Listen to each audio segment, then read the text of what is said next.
Сәлеметсіздер ме білім алушылар? Бүгін 10-шы сынып алгебра және анализ бастамаларынан бірінші сабақ функцияның анықталу облысы. Яғни функцияның анықталу облысын қалай табамыз? Әртүрлі функцияның түрлеріне байланысты анықталу облысын табудың тәсілдері де түрліше болып келеді. Және жалпы анықталу облысы дегеніміз не? Анықталу облысы дегеніміз функциядағы тәуелсіз айнымалының қабылдайтын мәндері. Яғни біз функцияны y деп белгілейтін болсақ, тәуелсіз айнымалы ол бізде x, осы x-тің қабылдайтын мәндері бізде анықталу облысы деп аталады. Және анықталу облысын біз d әрпімен белгілейміз. Яғни domain деген сөзден шыққан. .y бұл y функциясының анықталу облысын табу деген сөз. Біздің функциямыз екі функцияның айырмасы түрінде берілген, сондықтан әрқайсысын қазір жеке-жеке қарастырамыз. Бірінші, бір бөлінген x плюс 2, яғни бөлшектің бөлімінде нөлге тең болмау керек. Біз санды нөлге бөле алмаймыз, сондықтан x плюс 2 бізде нөлге тең болмау керек. Екінші, бұл квадрат түбірдің астында тұрған функция болғандықтан, бұл жерде теріс сан шыға алмайды, теріс емес сан болу керек. Сонда 2x азайту x квадрат қосу 8 артық немесе тең 0 болады. Біріншісінде x минус 2-ге тең болмау керек. Екінші теңсіздікті 0-ге теңестіремін.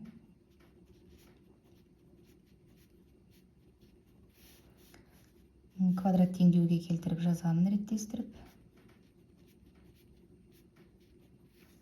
Ыңғайлы болу үшін минус 1-ге бөліп жіберемін.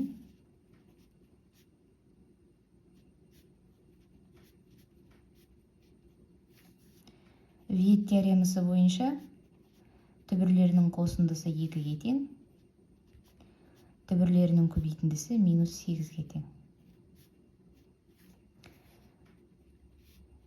Ойланамыз, қандай сандарды көбейткенде минус 8 қосқанда 2 шығатындығы. 4 пен 2 қосқанда 2 шығу үшін 2-ның таңбасы минус деген сөз. Енді осы екі жауапты сан түзуіне саламын. Минус 2, 4. Бізде қатаң емес теңсіздік, сондықтан 4-ті бояймын. Бірақ минус 2-ні боямайтын себебім, ол бұл жердегі анықталу облысына кіре алмайды. Немесе былай да алмау болады. Минус 2-ні бояймын. Сосын екінші тағы сан түзуін сызып аламын. Оның бойынан минус 2-ні алып, ашық қалдырамын. Қазір сонда қиылысуын табатын едік. Интервалдарға бөлемін. Минус 2 мен 4-тің арасынан 0 алып қоямын. 0, 0 плюс. Демек, мына жағы минус болып кезектеседі. Маған керегі артық. Ал бірінші функцияда ол бөлімі 0-ге тең болмау керек жағдайында минус 2-ге тең болмау керек.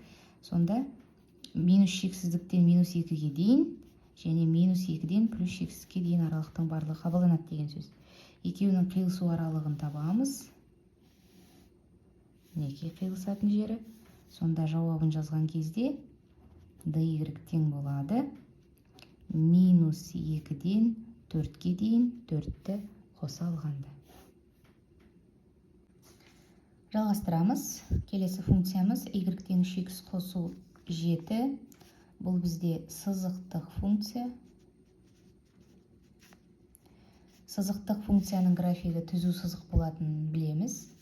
Яғни x кез келген санды қабылдайды деген сөз. Минус шексіздіктен плюс шексіздікке дейінгі сандардың барлығы. Келесі функциямыз бөлшек рационал функция. Яғни бөлшек рационал функция бөлімі 0-ге тең болмау керек. X тең емес 0-ге, x қосу 2 тең емес 0-ге. X тең емес 0-ге, x тең болмау керек минус 2-ге. Сонда осы екі нүктеден басқаларының барлығы анықталу облысына кіреді. dy тең болады минус шексіздіктен минус 2-ге дейін, минус 2-ден 0-ге дейін және 0-ден плюс шексіздікке дейін.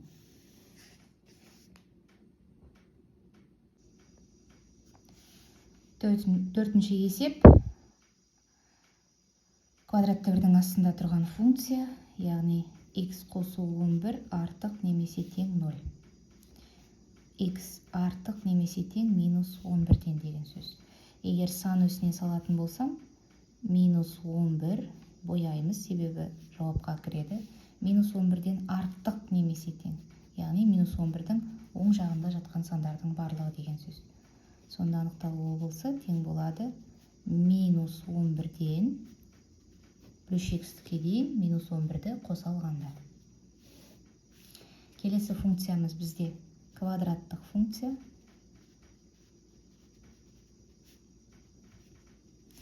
Квадраттық функция, оның графигі парабола. Мысалы, бұлай орналассын. Парабола кез келген x-тің кез келген мәнін қабылдайды. Яғни минус шексіздіктен плюс шексіздікке дейін. Мысалы, бұлай кетіп жатады. Барлық нүктелерде x-тің мәні болады. Демек, квадраттық функцияның анықталу облысы да минус шексіздіктен плюс шексіздікке дейін. Немесе барлық нақты сандар жиыны r деп аламыз. Келесі функциямыз квадратты бірдің астында функциялардың қатынасы түрінде берілген. Жеке-жеке аламыз. X қосу 11 артық немесе тең 0. Себебі бұл бөлшектің алымында тұрғандықтан 0-ді де қабылдай алады. Ал бөлшектің бөлімінде тұрған 18 қосу x артық болу керек 0-ден. Себебі бөлшектің бөлімі 0-ге тең бола алмайтынын біз білеміз. Келесі x артық немесе тең минус 11, x артық минус 18. Сан өсіне саламын. Минус 18-ді белгілеймін. Бізде қатаң теңсіздік. Минус 18-ден артық. Минус 11. Бояймын. Қатаң емес теңсіздік. Артық немесе тең. Екеуінің қиылысатыны осы функцияның анықталу облысы болады. Яғни минус 11-ден плюс шексіздікке дейін. Келесі 7-ші есеп. X қосу 4 пен X азайту 5-тің көбейтіндісі 0-ге тең болмау керек. Олар бөлімінде тұрғандықтан. Демек, олардың әр қайсысы жеке-жеке 0-ге тең болмау керек деген сөз. X тең емес минус 4-ге, X тең емес 5-ге. Яғни, осы екі саннан басқалардың барлығы X қабылдайды. Сонда бұл функцияның анықталу облысы минус шексіздіктен минус 4-ге дейін, минус 4-тен 5-ге дейін, және 5-тен плюс шексіздікке дейін деген сөз. Егер мен оны сан өсіне салып көрсететін болсам, минус 4, 5. Яғни, минус шексіздіктен минус 4-ге дейін, минус 4 алынбайды, минус 4-тен 5-ге дейін, 5 алынбайды, және 5-тен плюс шексіздікке дейінгі сандардың барлығы.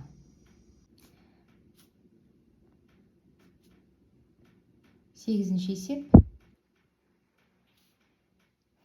Алымы бұл жерде кез келген санды қабылдайды, сондықтан алымын қарастырмаймыз, біз бөлімімен жұмыстанамыз. Яғни бөлімін 0-ге айналдыратын сан болмау керек. 1/156 қосу 2/5x қосу x квадрат тең болмау керек 0-ге. Яғни осы квадрат теңдеуді түбірлері есептің жауабына алынбайтындай болу керек. Дискриминант табамын, немесе ветпен де шығаруға болады. 2/5-тің квадраты 6/125, азайтамын 4 көбейту 1/156.